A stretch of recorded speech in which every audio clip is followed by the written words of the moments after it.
주일 찬양 예배를 위하여 최용순 권사님께서 기도 인도하시겠습니다.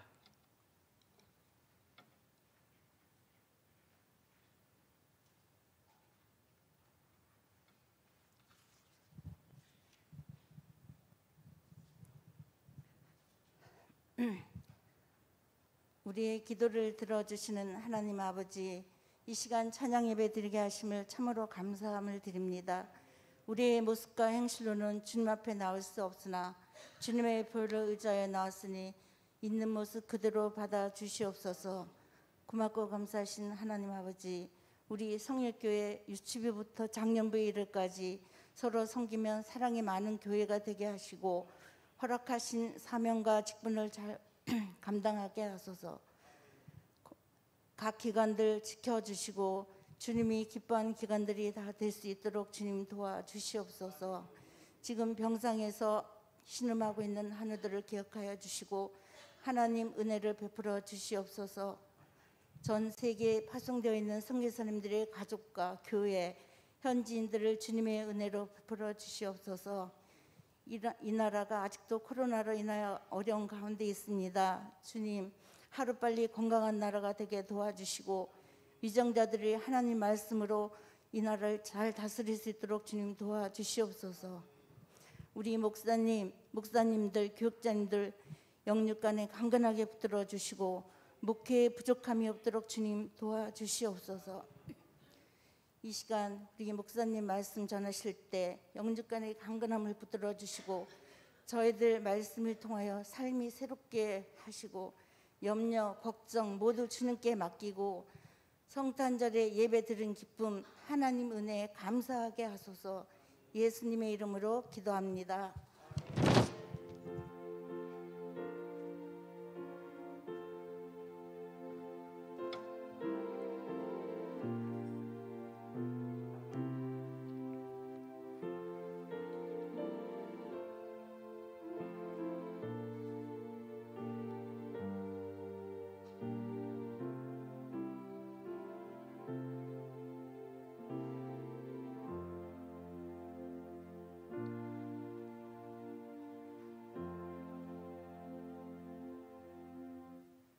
감사합니다. 하나님 말씀 보도록 하겠습니다. 하나님 말씀은 고린도후서 4장 7절부터 10절까지의 말씀입니다. 신약 289면입니다. 고린도후서 4장 7절부터 10절까지의 말씀을 교독하시겠습니다.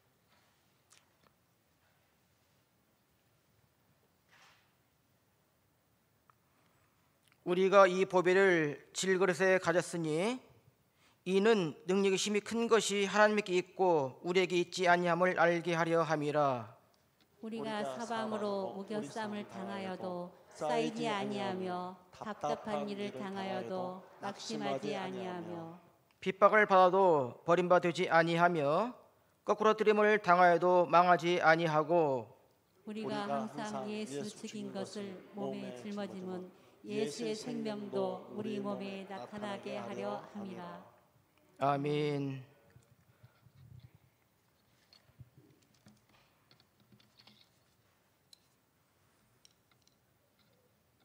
오늘 찬양단들의 리더하는 모습을 보면서 제가 지난번에 그 다니엘 기도회 때에 느꼈던 소회를 말씀드립니다.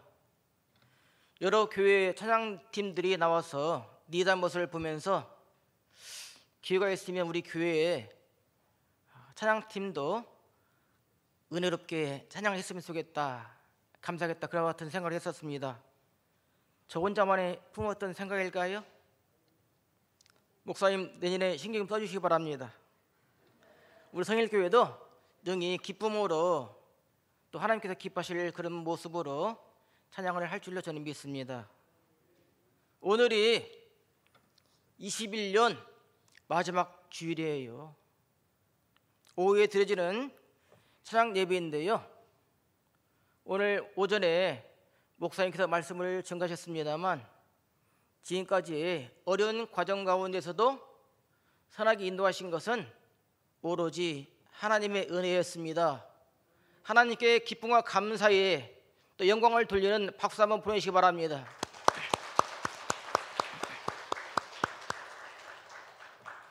이번에는 자기 자신을 격려하는, 자기 자신을 칭찬하는 시간입니다. 자기 이름을 부르면서 참 잘했어.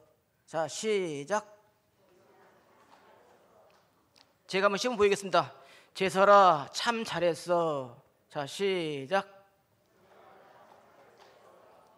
어떤 분이 제설아 그랬습니까?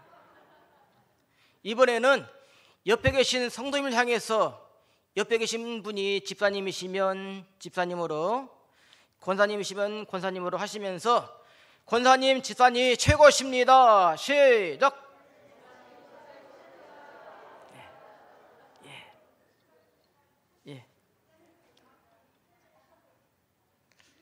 여기서 센스 있으신 분들은 목사님 향해서 목사님도 최고십니다 할 텐데 그런 분이 한 분도 안 계시네요.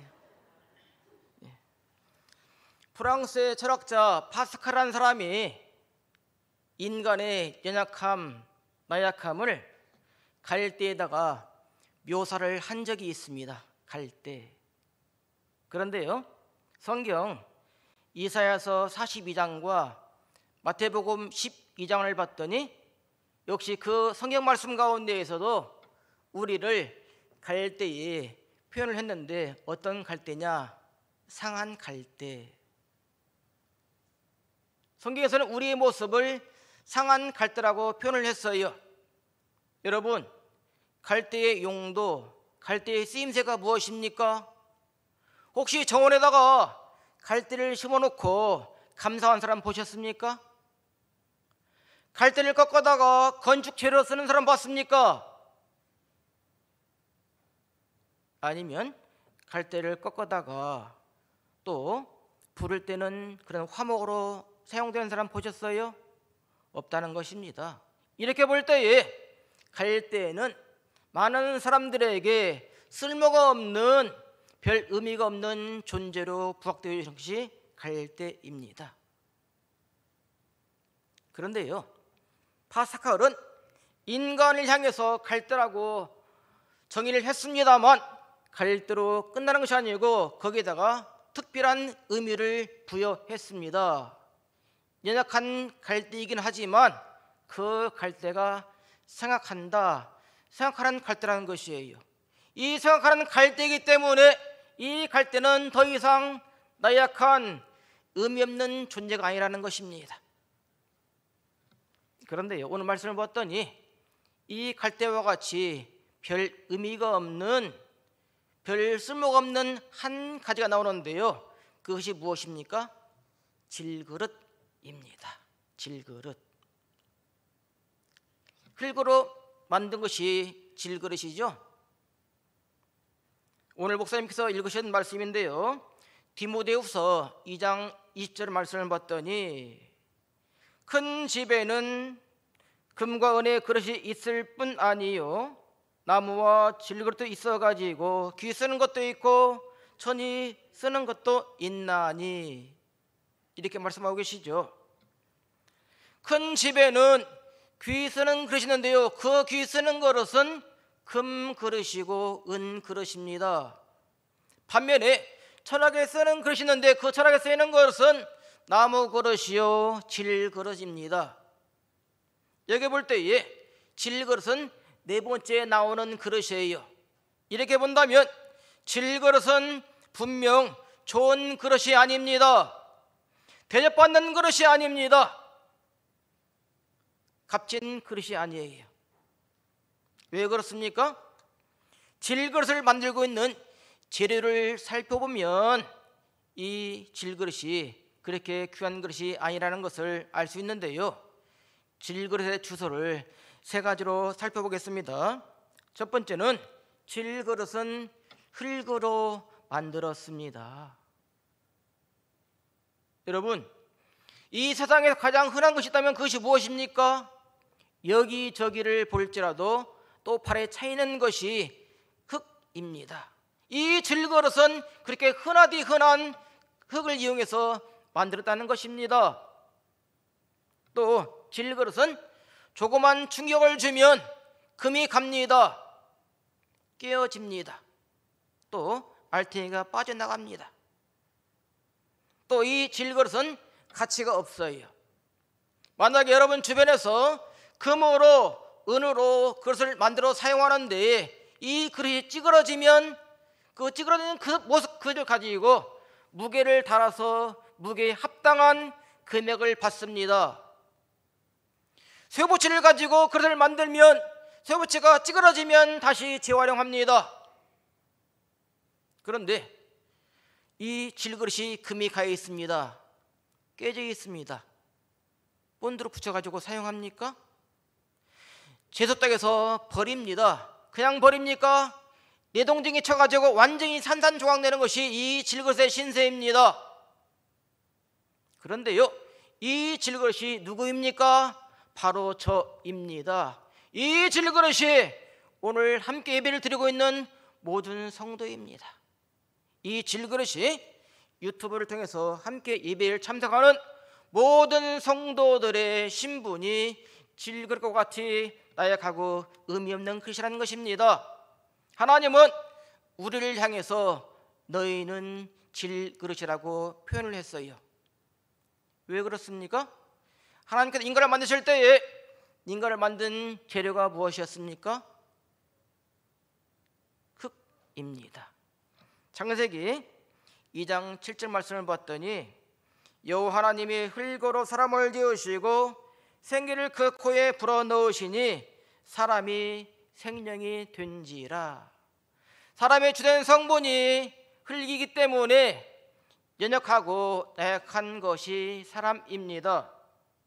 사람은 조그만 충격에도 상처를 입습니다. 다른 사람의 말 한마디 때문에 상처를 받아요.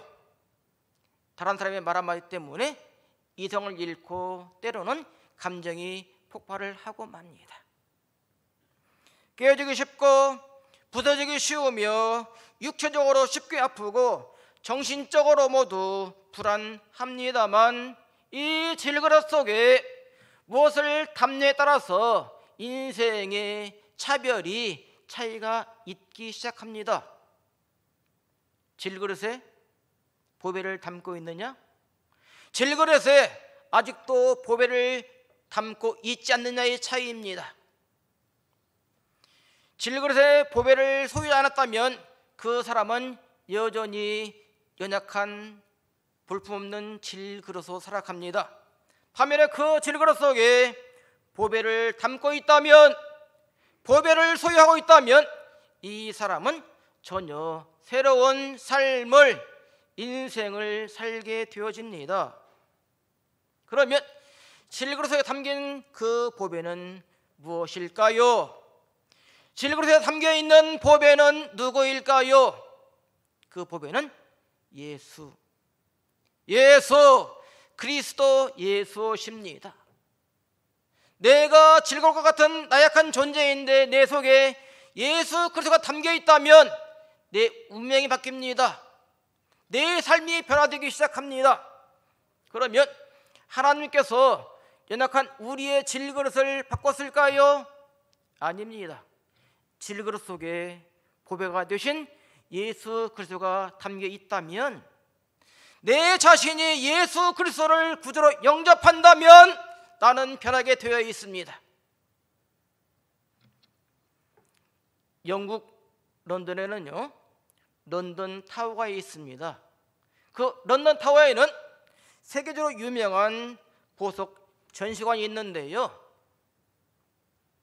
그 전시관에는 엘리자베스 여왕이 대관식 때 썼던 진품 왕관이 전시되어 있습니다.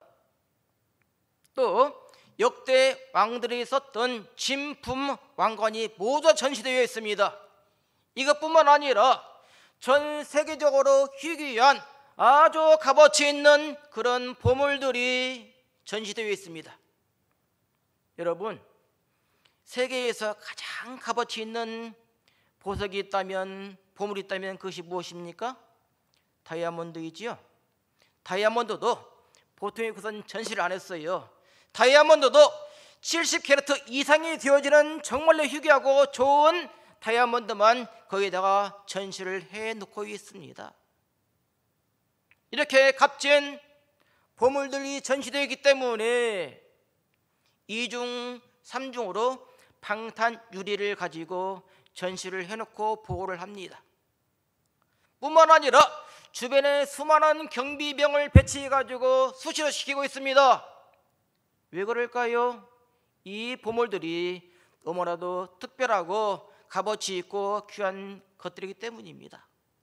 이렇게 런던 타워에는 값어치 있고 귀한 보물들이 있지만 우리 질그릇 속에 담겨있는 예수 그리스도와 비교를 할 수가 없습니다. 그리스도 예수만이 이 땅에 존재하고 있는 모든 보물보다도 더욱더 뛰어난 것입니다. 그래서 찬송 102장에는 주 예수보다도 귀한 것은 없느라는 찬송이 있죠.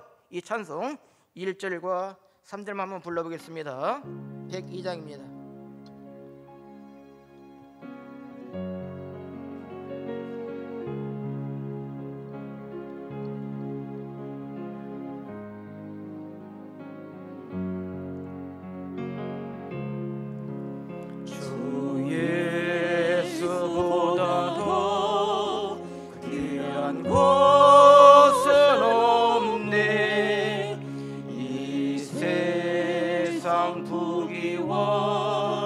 바꿀 수 없네.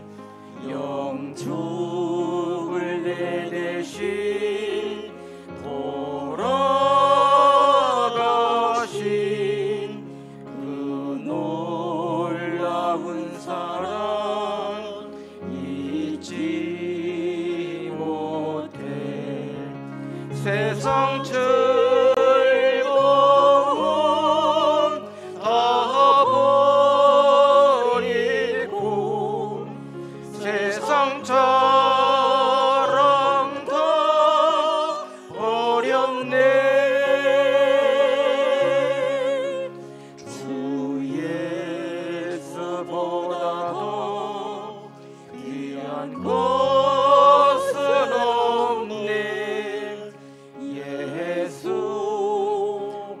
밖에는 없네. 3절입니다. 주 예수보다도 귀한 것은 없네.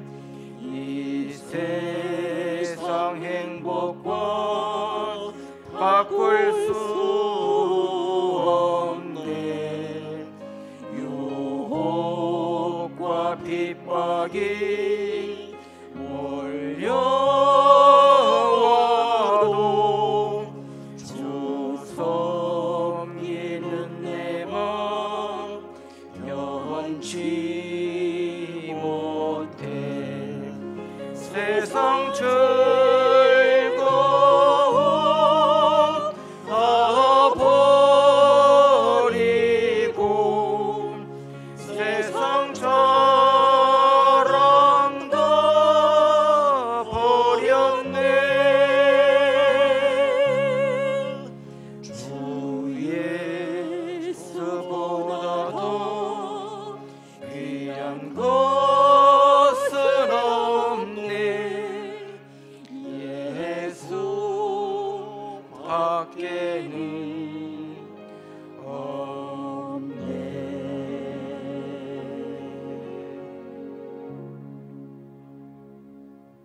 여러분 심령 속에 이 보배 되시는 예수 그리스도가 계시지요.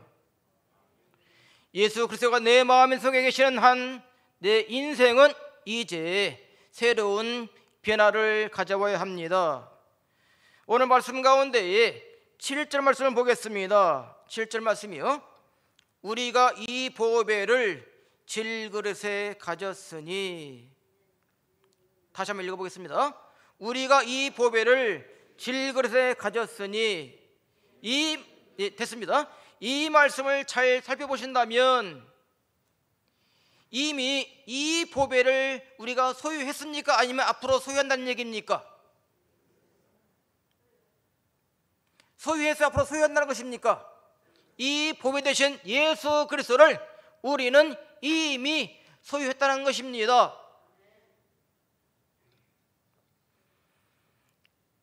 예수 그리스도가 내 마음에 계시면 보배 되신 그리스도가 질글 속에 되어지면 놀라운 변화 네 가지를 일으키는데요.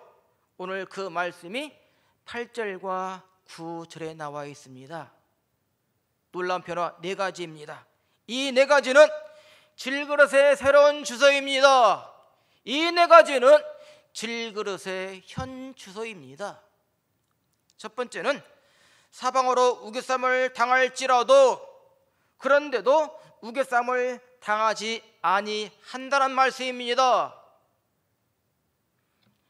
여성도님들은 아마 들깨라든가 참깨를 이용해서 깨 기름을 짜보신 적이 있으실 겁니다. 깨의 크기가 얼마나입니까?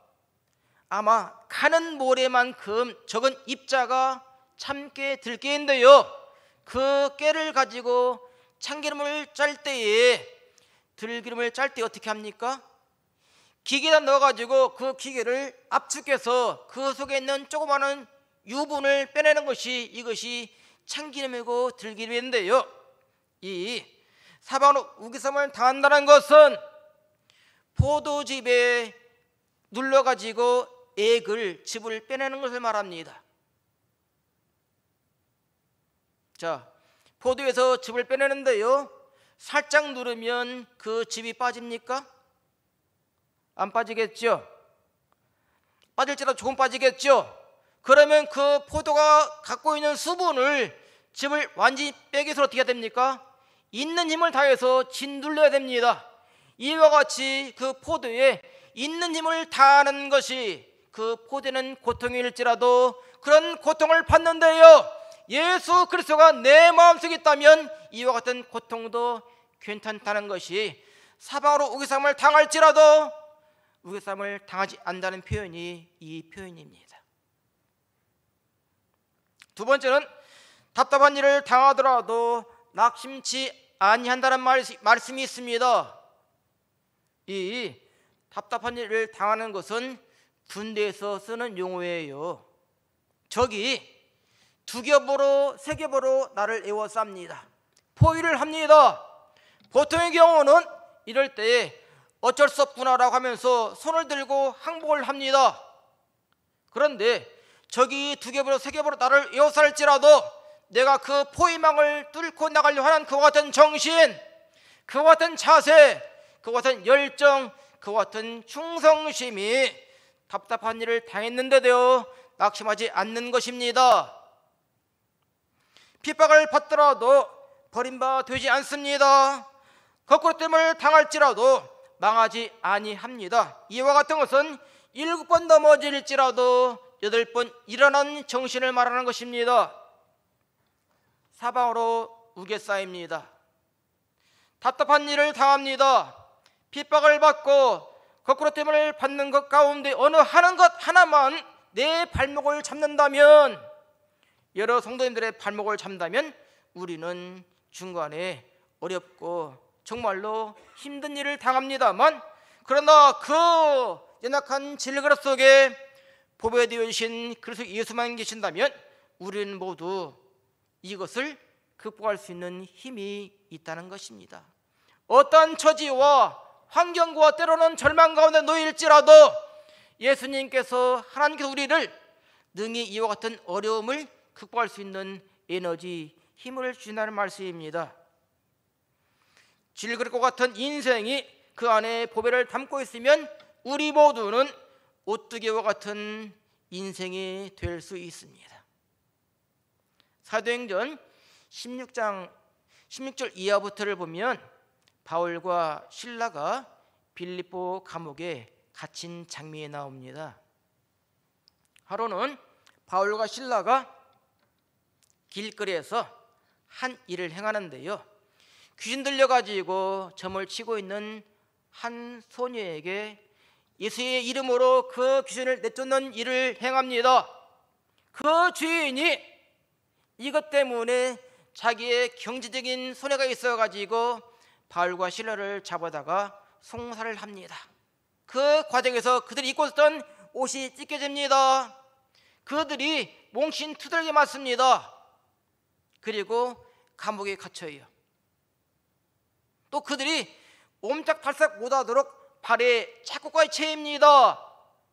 또 이들을 밤새도록 간수를 시켜가지고 이들을 감독하고 꼼짝 못하도록 간수를 시키는데요, 바울과 실라는 죄수 아닌 죄수가 되어가지고 빌립보 감옥에 갇히는 신세가 되었습니다만, 그들 마음속에 있는 사명감, 그들 마음속에 있는 기쁨, 그들 마음속에 자리 잡고 있는 그 감격을 그 감옥은 억제할 수가 없어서 밤이 됐는데요, 이 바울과 실라는 하나님께 기도를 합니다. 하나님께 감사를 합니다. 그리고 목청껏 찬양을 합니다. 바울과 실라가 함께 기쁨으로 찬양하는 것을 그 감옥에 있는 사람들이 모두 듣습니다.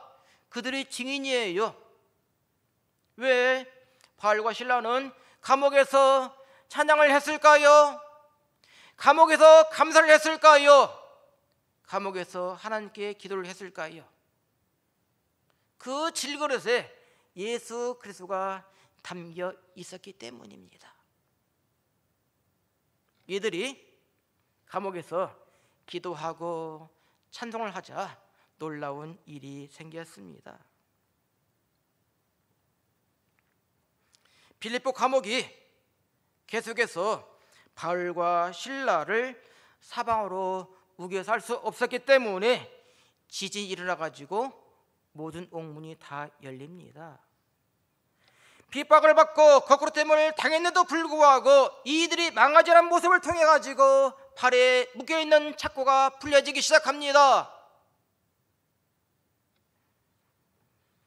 바울과 실라는 연약한 질그릇 같은 사람이었습니다만 그 속에 보배 되신 예수 그리스도가 담겨 있었기 때문에 이들은 환경에 굴복하지 않고 하나님을 찬미하면서 이와 같은 귀한 일들을 감당을 할 수 있었습니다. 바울은 하나님 은혜가 너무나 감사해서 그 마음속에 불붙는 열정이 생겼습니다. 그리고 그와 같은 복음을 전 세계에 전하기 위해서 1차, 2차, 3차, 4차 전도 여행을 합니다. 그때마다 모진 고문과 숱한 어려움이 있었는데요, 그 어려움과 숱한 여러 가지 어려움들이 고린도후서 11장 23절부터 27절까지의 말씀이에요. 한번 의미를 생각하면서 천천히 읽어보겠습니다. 3절부터입니다. 저희가 그리스도의 일꾼이냐 정신없는 말을 하거니와 나도 더욱 그러하도다.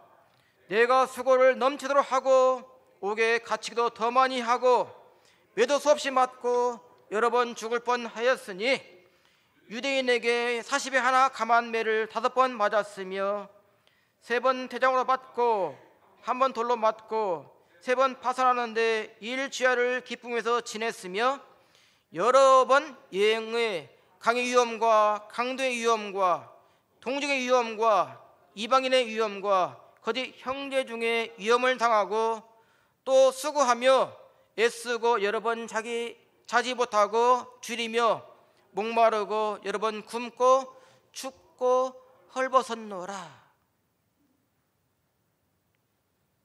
이 말씀은 바울이 복음을 증거하면서 당했던 여러 가지 것들입니다. 어디 사도 바울뿐이겠습니까? 히브리서 11장 38절을 보면 참으로 놀라운 말씀이 있습니다. 세상이 감당하지 못하는 사람, 세상이 그 사람들을 맞이해가지고 어떻게 할 수 없는 사람들이 나옵니다. 히브리서 11장 35절 하반절부터 38절까지 말씀을 보면 또 어떤 이들은 더 좋은 부활을 얻고자 하여 악형을 받되 구차에 면하지 아니하였으며 또 어떤 이들은 희롱과 채찍질 뿐만 아니라 절박과 옥에 갇히는 시험도 받았으며 돌로 치는 것과 톱으로 켜는 것과 시험과 칼에 죽는 것을 당하고 양과 염소의 가죽을 입고 유리하여 궁핍과 환난과 학대를 받았으니 이런 사람은 세상이 감당하지 못하도다. 저희가 광야와 산중과 암혈과 토굴에서 유리하였느니라. 이런 세상이 감당치 못하는 사람들은 성경에서뿐만 아니라 지금도 계속 진행되어지고 있습니다. 초대 교부에 터툴리아라는 사람이 이런 말을 했어요. 선교의 피는 교회의 씨앗이다. 선교의 피는 교회의 씨앗이라고 했습니다. 지금도 선교제에서는 알게 모르게 선교의 피를 통해 가지고 교회가 세워지고 있습니다. 선교사님들의 선교를 통해 가지고 선교의 영역이 지평이 확장되어지고 있습니다. 말씀의 결론입니다. 처음 질그릇의 주소는 가치가 없었습니다. 볼품도 없었습니다. 깨어지기 쉽고 또 깨어지면 엿장수도 거들떠 안 받던 진흙으로 되어진 그릇에 불과했습니다만, 그러나 그 질그릇 속에 보배 되신 그리스도 예수가 담긴다면 질그릇에 현 주소가 생겼는데요.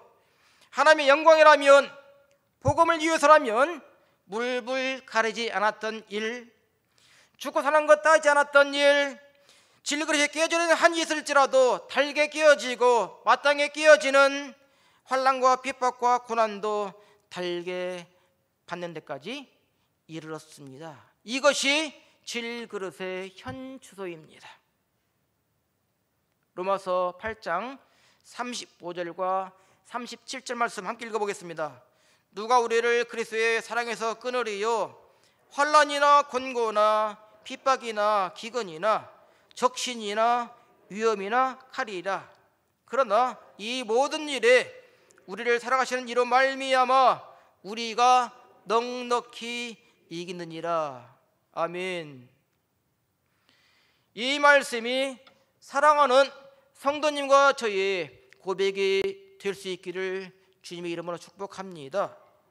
그리고 질그릇의 현 주소가 나를 통해 가지고 계속 이어져 나갈 수 있기를 다시 한번 주님의 이름으로 축복합니다. 찬송하겠습니다. 찬송 205장입니다.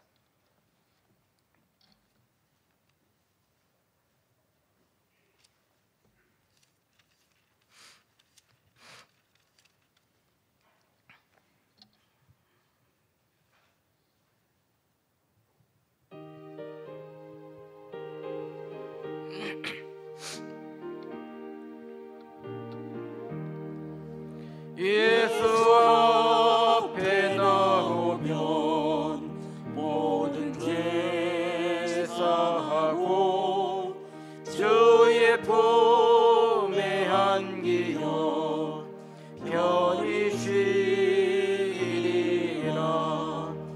우리 주만 믿으면 모든 영생 복락 연료관 확실히 받겠네. 예수 앞에 나와서 은총을 받으며 마음의 기쁨 넘치어 감사하리라.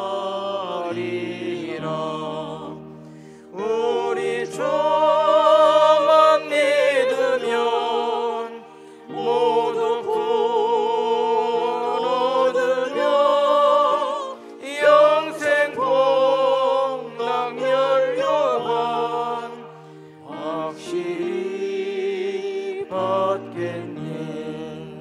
예수 앞에 설 때에 흰 옷을 입으며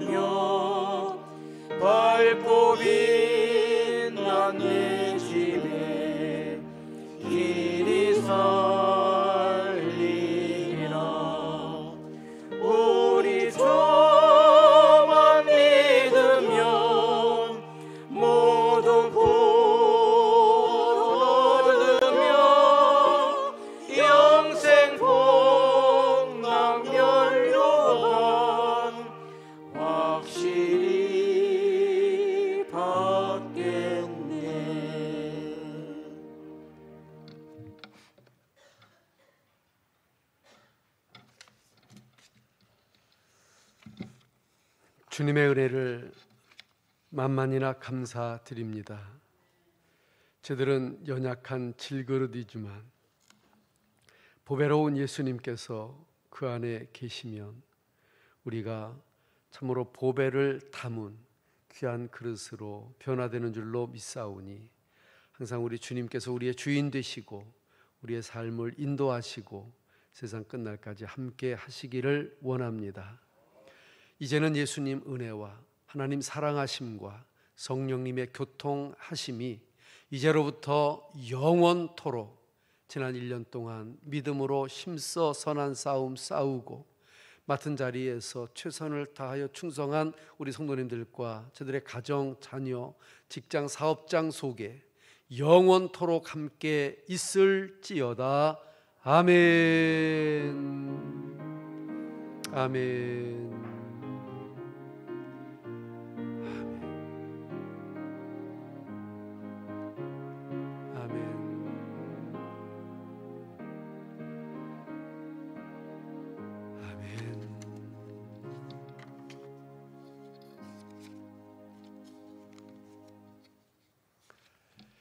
예, 감사합니다. 금년 52주가 이렇게 지나가고 있습니다. 특별히 오늘 송년 주일 그리고 이번 수요일은 금년 마지막 수요일 그리고 31일 밤 11시에는 송구영신 예배가 있습니다. 그리고 1월 2일 신년 예배 있습니다. 지금은 또 제가 초상 치르고 있는 중에 있습니다. 우리 구절의 성도님 1시에 가서 입관 모시고 2시에 예배드리고 또 부랴부랴 왔습니다. 하루에도 또 넥타이를 몇 번이나 갈아매야 되는지 모르겠습니다. 내일 아침 8시 반에 입관 발인 예배를 드립니다. 그래서 8시에 교회에서 출발하겠습니다. 혹시 함께 하실 분들 계시면 내일 아침 8시에 함께 출발했으면 좋겠습니다. 어제 오늘 내일 날씨가 굉장히 매섭습니다. 참 강추위를 하고 있는데 또 슬픔 당한 가족들을 위로하는 방법 우리가 찾아가는 것일 것입니다. 그래서 혹시 시간 되시는 분들 내일 아침 8시 발인 예배에 함께 했으면 좋겠습니다. 연말정산 서류가 필요하신 분들 이제 신청하시면 발급해 드리도록 그렇게 하겠습니다. 새벽기도 매일 새벽 5시 반 그리고 심야 기도는 이제 내년부터 하도록 그렇게 하겠습니다. 금년은 끝났습니다. 고맙습니다. 평안히 돌아가시고 내일 새벽에 다시 뵙도록 하겠습니다. 감사합니다.